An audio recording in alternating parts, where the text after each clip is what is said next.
Malaking bahagi ng transformation journey ng Philippine National Police ang suporta at tulong na ipinagkaloob ng publiko. Mula sa mga kagamitan na kanilang ipinamahagi sa kapulisan ay malaking tulong din ang sponsor nila sa mga seminar at training ng mga pulis. Ang Basic Efficiency Skill Trainings na handog sa Headquarters Support Service. Panoorin natin. Hindi may kakailang madalas laman ng iba't ibang pahayagan ang krimen na kinasasangkutan ng mga taong nagmamay-ari ng baril.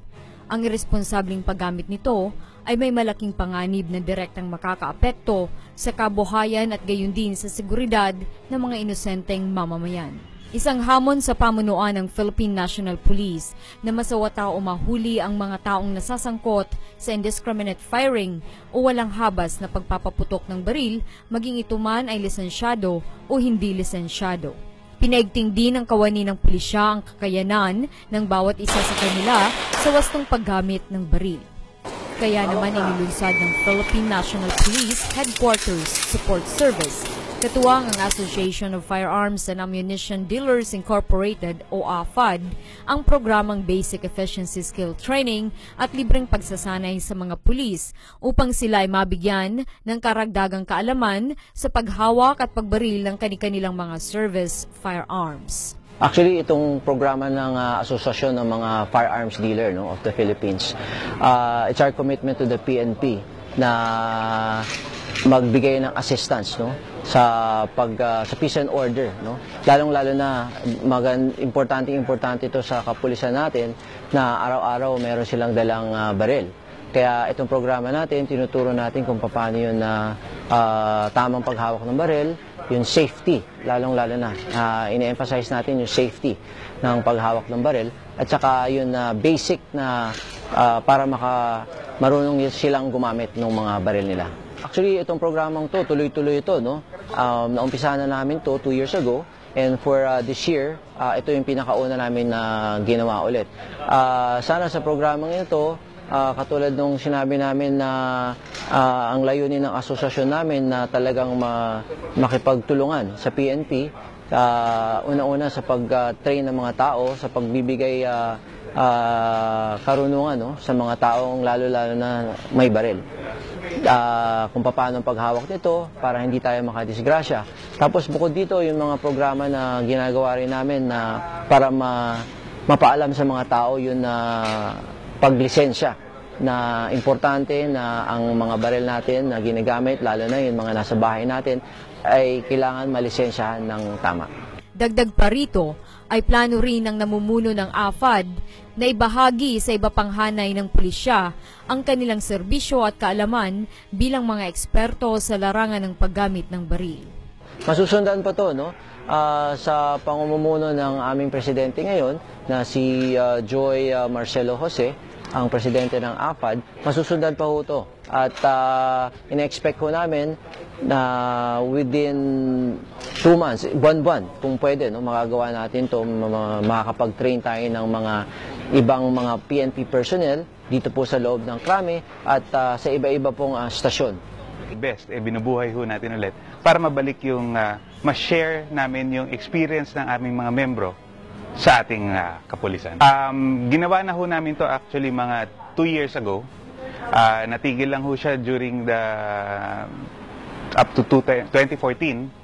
Pero ngayon ho, this is our pilot program ulit para sa revival na itong AFAD Best. Hindi ho dito matitigil yan. Hopefully, ang next target namin na pumayag is Mandaluyong City Police. As thank you dahil sila ho ay very supportive sa yung aming gun show, yung Defense and Sporting Arms Show. So, aming papasalamat sa Mandaluyong City. As part sa aming papasalamat sa Mandaluyong City Police, uulitin ho din namin itong AFAD Best with their personnel para ma-share din yung experience ng ating world shooter na si Jetro Junicio. Dahil nga dito, lubos naman ang pasasalamat ng mga pulis na nabahagian ng kanilang programa at karagdagang pagsasanay na kanilang ipinagkaloob.